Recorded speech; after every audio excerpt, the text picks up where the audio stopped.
जनता के सेवक है, जनता के सेवक बनिए। अगर आपको डर नहीं लगता तो फिर क्यों बुलेट प्रूफ गाड़ी में चलते हैं, क्यों 20 गो गाड़ी का काफिला आएगा? तो बहुत ही मतलब मैं क्या कहूं आपको कि बहुत ही जो डरपोक कह सकते हैं ना, उस तरह के जो लोग होते हैं वो खुद को ज्यादा बलशाली दिखाने का प्रयास करता है। बनिया समाज को भी गाली देने का काम किया।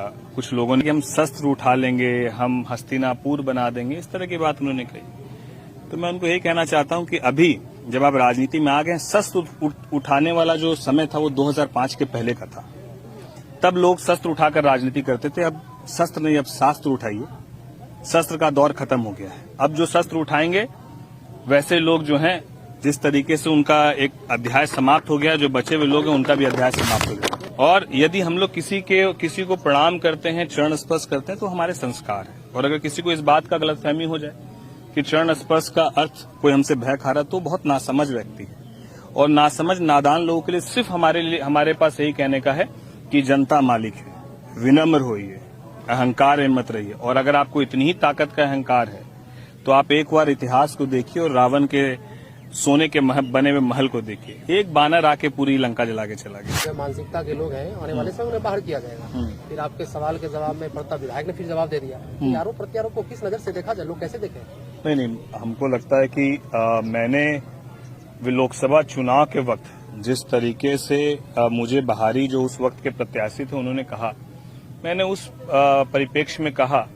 लेकिन यदि किसी के अंदर नासमझी है, नादानी है, तो उस पर हम लोग क्या कह सकते हैं? हमारे कहने का मकसद क्या, उनको उस बात से हमको लगता है पीड़ा नहीं है। क्या होता है कि आज हम खगड़िया लोकसभा के सांसद हैं, तो लोगों ने सेवा के लिए 5 साल का मौका दिया है कि हम लोगों की सेवा करें। और अगर हमको इस बात की गलतफहमी हो जाए कि अब 5 साल के लिए इस जगह के हम राजा हैं और हम जैसा चाहेंगे वैसा करेंगे, तो इसको नादानी और नासमझी मेरे भाषा में नादानी और नासमझी है।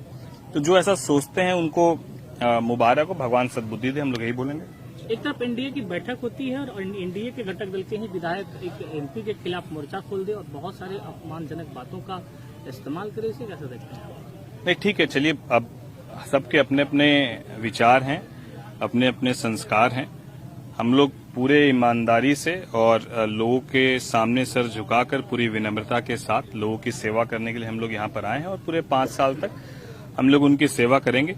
कोई कुछ बोलता है और किसी तरह की कोई टिप्पणी करता है, तो मुझे लगता है कि उस टिप्पणी का जवाब देना बहुत इसलिए जरूरी नहीं समझते हैं कि नहीं तो 5 साल इसी में बीत जाएगा। अभी सिर्फ अर्जुन की तरह जो है, मछली की आंख जैसे अर्जुन को दिख रही थी, उसी तरीके से खगड़िया का विकास हम लोग को दिख रहा है। और इस बीच में आने वाली तमाम चीजों को हम लोग नजरअंदाज करते हुए आगे चलेंगे। एक बड़ा आरोप उन्होंने लगा कि कमीशन खोरी का जो है प्रचलन शुरू कर दिया गया है एमपी के द्वारा। नहीं, चलिए, वो तो मैं और भी बहुत सारी चीजें सुना कि उन्होंने बनिया समाज को भी गाली देने का काम किया। कुछ लोगों ने भी मुझे बताया, देखा। तो देखिए, मुझे लगता है कि राजनीति में मेरे से ज्यादा अनुभव उनके पास है। बावजूद इस तरह की बात वो क्यों कह रहे हैं और एक खुले मंच पर क्यों इस भाषा का वो इस्तेमाल करते हैं जिसमें वो गाली देते हुए नजर आते हैं। वो एक समुदाय को जो है वो गाली देते हैं और कहीं न कहीं वो उन्होंने कहा था कि हम शस्त्र उठा लेंगे, हम हस्तिनापुर बना देंगे, इस तरह की बात उन्होंने कही। तो मैं उनको यही कहना चाहता हूं कि अभी जब आप राजनीति में आ गए, शस्त्र उठाने वाला जो समय था वो 2005 के पहले का था। तब लोग शस्त्र उठाकर राजनीति करते थे। अब शस्त्र नहीं, अब शास्त्र उठाइए।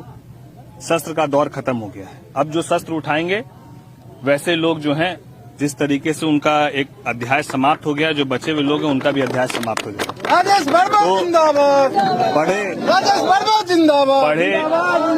पढ़े लिखे लोगों की जरूरत है, शिक्षित लोगों की जरूरत है। और किसी भी सूरत में खगड़िया में कुछ एक विधानसभा जहां पर लोगों के अंदर एक भय का माहौल है, भय मुक्त खगड़िया, और उसमें परवत्ता विधानसभा भी आता है। कोई हो, मेरा हमेशा ये मानना है कि गलत को कभी हम लोग प्रश्रय नहीं देंगे और सही के साथ हम लोग 100% खड़े रहेंगे।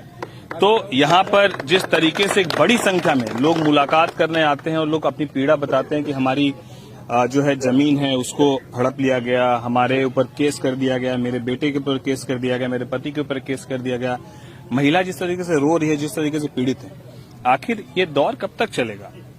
कोई किसी को डरा के धमका के बहुत लंबी राजनीति नहीं कर सकते हैं।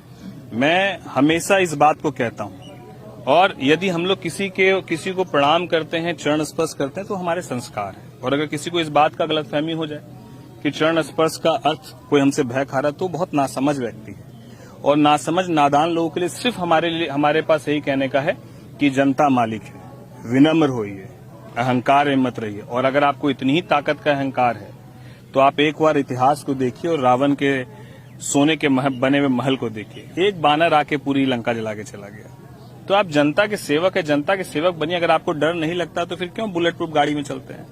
क्यों 20 गो गाड़ी का काफिला आएगा? तो बहुत ही मतलब मैं क्या कहूं आपको कि बहुत ही जो डरपोक कह सकते हैं ना, उस तरह के जो लोग होते हैं वो खुद को ज्यादा बलशाली दिखाने का प्रयास करता है। तो हम लोग अपनी भाषा को कभी अमर्यादित नहीं करेंगे। ना मैं कभी किसी को गाली देने पर यकीन करता हूं, ना मेरे वो संस्कार है। तो जिनके जो संस्कार है वो अपने संस्कार को पड़ोस के लोगों के बीच रख रहा है, उनको उनका संस्कार मुबारक। हम लोग को अपनी राजनीति लोगों के बीच करनी है और हम लोग लोगों की सेवा के लिए हैं, और वो 100% करेंगे, चाहे परिणाम जो हो मंजूर है। प्रत्यारोप के सिलसिले में क्या इसका असर गठबंधन पर पड़ेगा? नहीं, गठबंधन में व्यक्ति विशेष से गठबंधन में क्या फर्क पड़ता है? राजेश वर्मा एनडीए का एक कार्यकर्ता है, राजेश वर्मा लोजपा का एक कार्यकर्ता है, तो इससे हमारे पूरे एनडीए घटक दल में कोई फर्क पड़े ऐसा नहीं है। और ये विचारधारा किसी भी तरीके की वर्चस्व की विचारधारा नहीं है। हम लोग उस विचारधारा के लोग ही नहीं है। ये विचारधारा में यदि मतभेद है तो उसके पीछे का मकसद यही है। एक व्यक्ति वो है जो अपने आप को कहीं का राजा समझता है, और एक व्यक्ति मैं हूं जो अपने आप को वहां का सेवक समझता हूं। तो ये सेवक और अपने आप को राजा समझने वाली मानसिकता का सिर्फ बीच में लड़ाई और